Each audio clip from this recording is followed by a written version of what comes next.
Hello and welcome to MEE Live. I'm Matilda Mallinson. And I'm Tamara Himani. Today is Thursday, the 22nd of January. And we are turning to Davos, where Trump has unveiled his Board of Peace.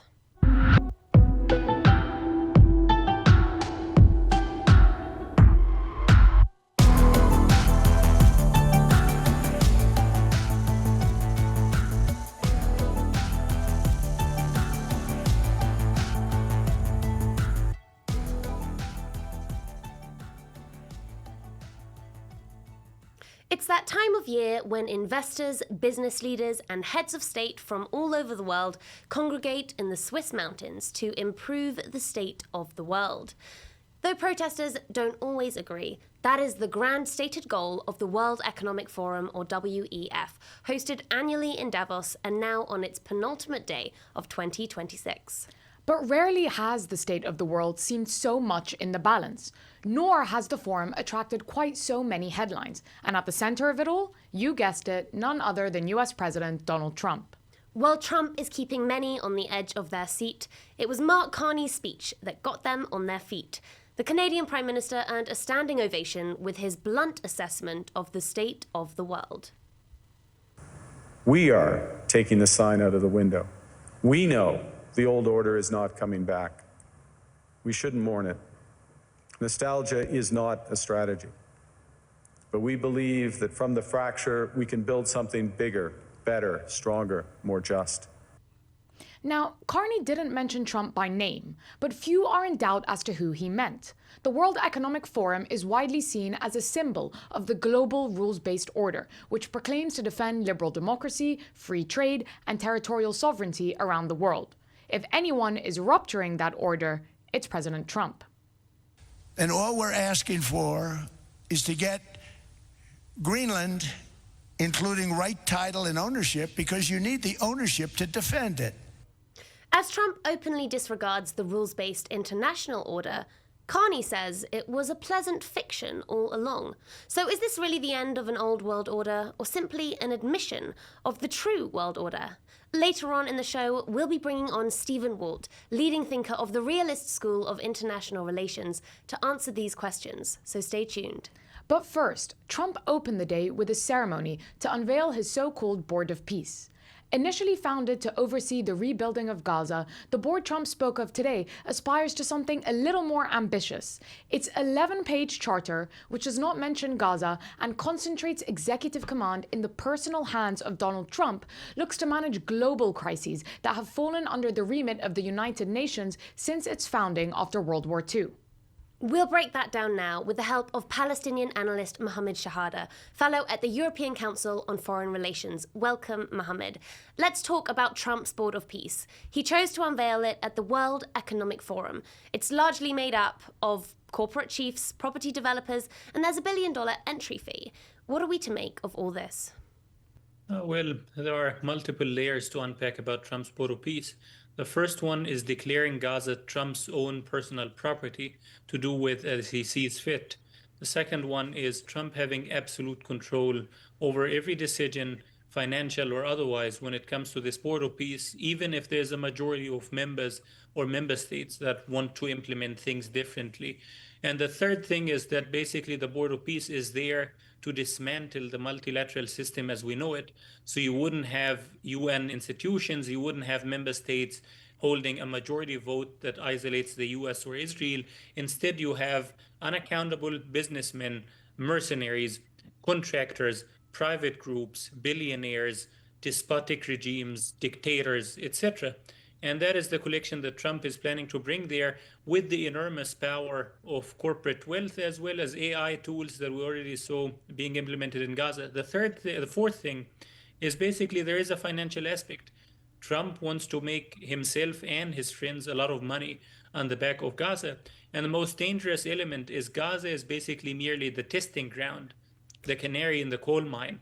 Whatever works there. Whatever the world allows Trump to get away in Gaza will come to your doorstep next. Okay, so let's dive into some of those things a little bit more closely. Firstly, Gaza. This board of peace is being unveiled as Israel continues to strike Gaza. Around 500 Palestinians in Gaza have been killed since the so-called ceasefire began. Not a single Palestinian is on the board, let alone a Gaza survivor. And one more thing. At Davos this week as well, Israel's President Isaac Herzog met with the president of Somaliland. Somaliland is a breakaway region from Somalia, and Israel has become the first official endorser of Somaliland as a sovereign country just last month. Now, Somalia suggested it had intelligence that behind this deal is a deal for Somaliland to take in people evacuated from Gaza. And that raises this question of ethnic cleansing. Multiple people on the board, from Trump to Netanyahu, have openly spoken about ethnically cleansing Gaza before, if not in those exact words. As a Palestinian from Gaza, Mohammed, how does this board make you feel about what is coming for Gaza? Well, the Board of Peace is a who's who of despotic regimes, dictators, and the very worst enemies of the Palestinian people. We're talking here about Viktor Orban or Javier Milei. You couldn't get more far right than this. It's beyond caricaturial. And all of those people have one thing in common with Netanyahu. They cherish the Israeli far right very, very dearly, and they see Palestinians as an obstacle, and they fully endorse the ethnic cleansing of Gaza. Israel, you have to understand, Israel spent close to $100 billion on the genocide, 750 days. They squandered their economy, their political capital, their diplomatic capital, their cultural capital. They became under a heavy wave of boycotts and sanctions. And they sacrificed nearly 900 soldiers to pulverize Gaza into dust. They're not going to just let it flourish again and be rebuilt very easily. That's why you have Israeli military generals that are saying in Israeli media something like, even if the US tries to get construction material into Gaza, quote, we are the landlords of Gaza. We control every exit, every entrance. We decide what goes in, what goes out. That's a verbatim quote that I read in the Israeli newspaper Ma'arif from an Israeli general. So you have that element. The last element is basically Netanyahu has been adopting a clever approach with Trump. He doesn't tell him no, but he says, yes, that's an excellent idea, but. And after that but, he plays a game of whack-a-mole, of drowning Trump's in sort of like detail so that he would lose interest, or trying to put multiple obstructions and roadblocks on the way there. If you take, for example, the Gaza Administrative Committee, it's supposed to take over government from Hamas. The names of that committee have been on Netanyahu's desk for over a year and a half, since August 2024. There are, of course, on the Board of Peace, but there are, of course, on the Board of Peace, some names that Netanyahu is not happy about. 8 Muslim-majority countries have accepted Trump's invitation to join the Board of Peace. Egypt, Jordan, Pakistan, Qatar, Saudi Arabia, Turkey, the UAE. They issued a joint statement welcoming the idea. Is this then a betrayal of Gaza, or is it a smart move? It depends on the country. Some of those countries, they don't even see Gaza with the visible eye. They just have bigger fish to fry. They found it as an opportunity to draw closer to Trump, to be on his good side, to show that they are trying to pick up where Europe left him alone. And you also have the other dimension of actual Arab countries or governments that are trying to be a moderating influence or a moderating voice. And they see that once you have Netanyahu joining the Board of Peace, and Lukashenko and Orban and Javier Milei, you need someone to be the voice of reason in the room. And of course, there are others that are just simply afraid. And there are others that want to replace the UN system as we know it and are overexcited about this. There are other regional powers in the Middle East that are heavily invested in Gaza becoming a cautionary tale, a very dark and ugly narrative, so that they would tell their people, as well as Arab populations in general, if you try to resist and fight back, you will be the next Gaza. Keep your head down, stay docile and complicit.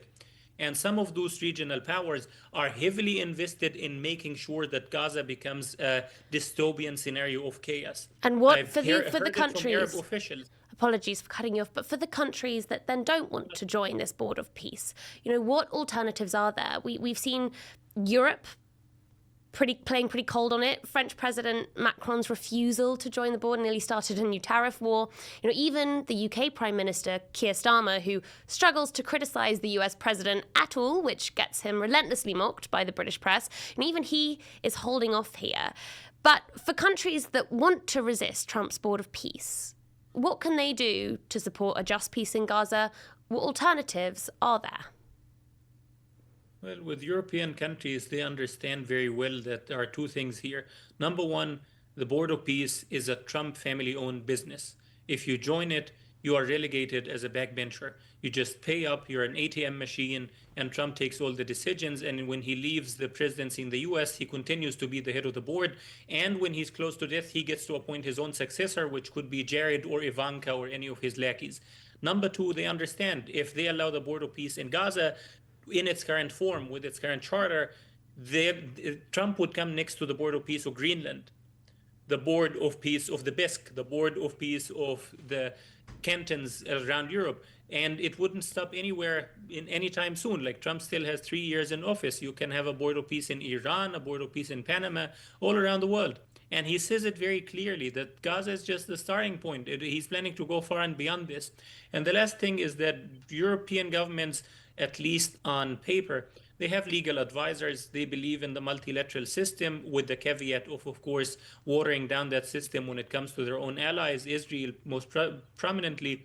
But at the same time, if Europe plays along with that Trump scenario, they cease to be Europe as they are today. They seize all of their political, diplomatic, social capital. They just become a despotic region. And we'll be looking at the global implications of the Board of Peace in the next interview. Mohammed Shahada, thank you so much for joining us on MEE Live. This year's Davos comes against the most complex geopolitical backdrop in decades. US President Donald Trump has led a bombastic start to 2026, deposing Venezuela's leader, threatening to blow up Iran, and demanding the annexation of Greenland. His opening speech at Davos was no less dramatic. And then after the war, which we won it big. Without us, right now you'd all be speaking German and a little Japanese, perhaps. It's great to be back in beautiful Davos, Switzerland, and to address so many respected business leaders, so many friends, few enemies. Certain places in Europe are not even recognizable, frankly, anymore. They're not recognizable, and that's not in a positive way. That's in a very negative way. And I love Europe, and I want to see Europe go good, but it's not heading in the right direction. This enormous unsecured island is actually part of North America, on the northern frontier of the Western Hemisphere. That's our territory. The problem with NATO is that we'll be there for them 100%, but I'm not sure that they'd be there for us. Canada gets a lot of freebies from us, by the way. They should be grateful also, but they're not. I watched your Prime Minister yesterday. He wasn't so grateful. But they should be grateful to us. Canada lives because of the United States. Remember that, Mark, the next time you make your statements. But Trump wasn't the only leader with strong words. As well as Canada's Mark Carney, who you saw earlier, allies in Europe seem to be losing patience with Trump's openly expansionist rhetoric and unpredictable foreign policy. Europe has very strong tools now, and we have to use them when we are not respected and when the rules of the game are not respected. And it's time to wake up. If not, he can make us slaves because we actually are slaves. The middle powers must act together because if we're not at the table, we're on the menu. This is not sovereignty. It's the performance of sovereignty while accepting subordination. Can Europe defend itself? My answer is unequivocally yes. Without the Americans?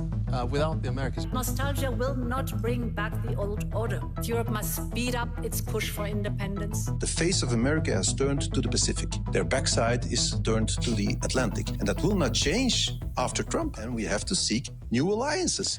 Escalating tensions over Greenland have been forestalled for now, as Trump announced late on Wednesday that a framework for a settlement over the island had been agreed to.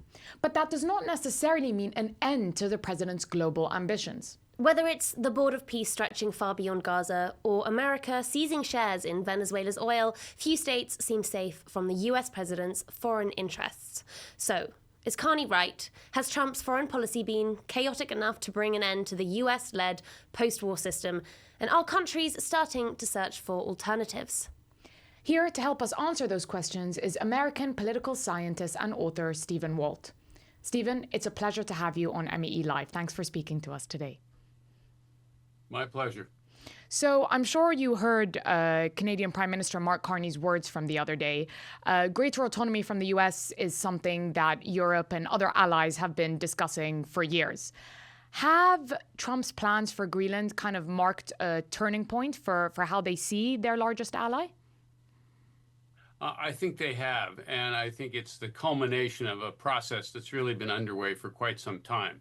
I mean, Trump has expressed hostility towards Europe in a variety of forms over many years, so it wasn't particularly new.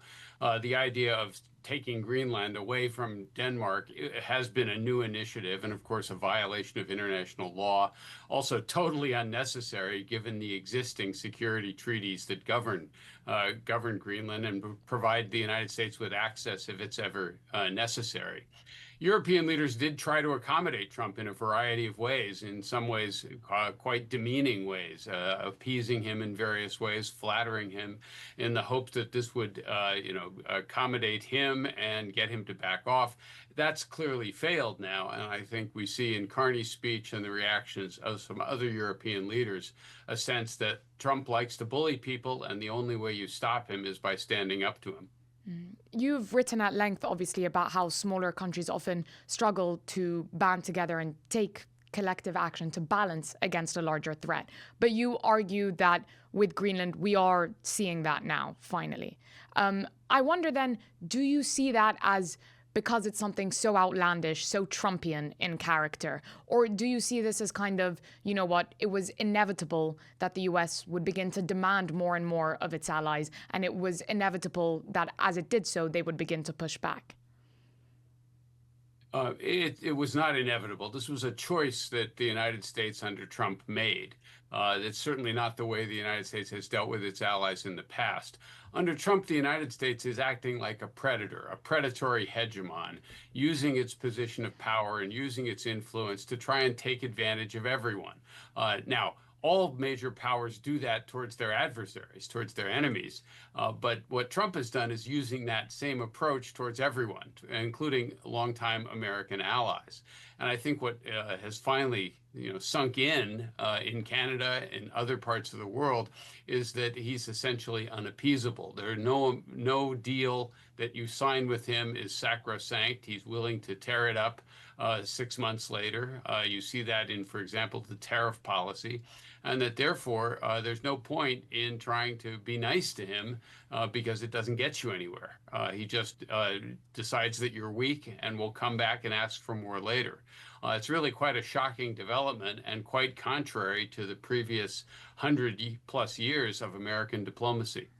I think it's been proven, as you said, how futile those efforts to kind of appease Trump and pander to Trump have proven.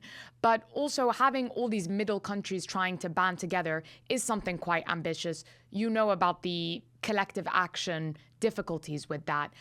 Do you think that Carney's words will resonate around Europe? Are they resonating already? Do you think that they mark the start of a new kind of cooperative approach towards between all these allies?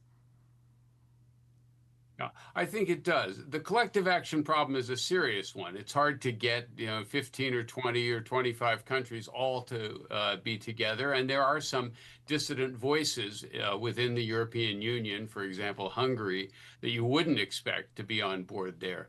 But I think much of Europe now recognizes that if, as was sometimes said, if you don't hang together, you end up hanging separately. And the European Union does provide an institutional structure for concerted action. I think we also are likely to see the Europeans attempting to diversify their trade relations so they're not as dependent on the United States, to diversify their security relations, to not buy American weapons because you couldn't be sure that you could get spare parts down the road if relations get worse. And we're going to be seeing the gradual creation of, I think, a more autonomous Europe unless the United States rapidly reverses course. And as they try to diversify those relations, looking for trade and weapons elsewhere, I wonder, how are other large powers like China viewing this moment, for example? Trump has proven a bit more dovish on China than maybe some people expected. Do you think it's kind of content to fall into this new spheres of influence order? Will it try to make inroads with U.S. allies? How does it view this moment from Beijing? The Trump administration has been the greatest gift that Xi Jinping could possibly have imagined, because he is squandering all of the relations of influence that the United States has had around the world and raising real doubts about whether the United States is actually a force for peace and stability or a force of disruption. This makes it much easier for the Chinese to, of course, present themselves as the mature, responsible great power. It's not entirely true, of course, but it's a much more persuasive argument when the United States is acting the way it is. And at the same time, of course, Trump has been undermining American scientific research, American universities, which again is another gift to China. The United States has left dozens of international organizations that are responsible for helping manage world affairs. China is active in all of them as well. So this is a remarkable own goal. And it's done, entirely voluntarily. No one is forcing the United States to do this. It's entirely the whims of one man. I wonder then, and you've written about how integral, research and development, investment in science and technology, alliances, military bases, how integral that was to US power. So do you believe that, ironically, as Trump tries to more aggressively assert that power, he could actually be undoing it faster and more consequentially than he realizes? I don't know if he realizes it or not, but that's certainly what's happening. He's attempting to extract short-term gains, use the positions of leverage and influence the United States has to get people to make concessions in the short term. And by the way, some of those concessions involve making him richer. All right, no other president has done quite what he's done to monetize his being in the Oval Office. The problem is that even if countries make concessions in the short term, they also start working to try and limit their dependence in the long run. So over time, the United States will find itself with less influence, fewer friends. When it goes to other countries and asks for cooperation vis-a-vis problems that we have, we're going to be less likely to get them. And again, none of this is preordained. It's not structural. It's entirely voluntary and quite misguided. I wonder then, just before I let you go quickly, as those countries move to make those preparations, if we're saying goodbye to the previous order, but as you've written, spheres of influence doesn't seem to be forthcoming exactly just yet, what will we see next? Unfortunately, I think we're likely to see a much less predictable, less stable world where lots of different countries are making pragmatic arrangements with others, where there's less reliance on existing international institutions, a greater willingness in various parts of the world to challenge existing norms, and we're going to ultimately see a less stable and less prosperous world. Well, that is an extremely bleak prognosis to be closing our conversation and the final day of Davos on. But I hope for all of our sake that you are incorrect and that, or perhaps your words will hasten those efforts among U.S. allies. Stephen Walt, thank you so much for making the time to speak to us today. Sure. I hope I'm wrong, too. Thank you. Well, for today, that is all that we have time for. But before we lose you, we would love to hear from you. Please send in your thoughts and questions to @MiddleEastEye on any social platform or email meelive@middleeasteye.net. We'll be here at 5 p.m. GMT, noon if you're in New York, every Tuesday and Thursday. We'll see you then.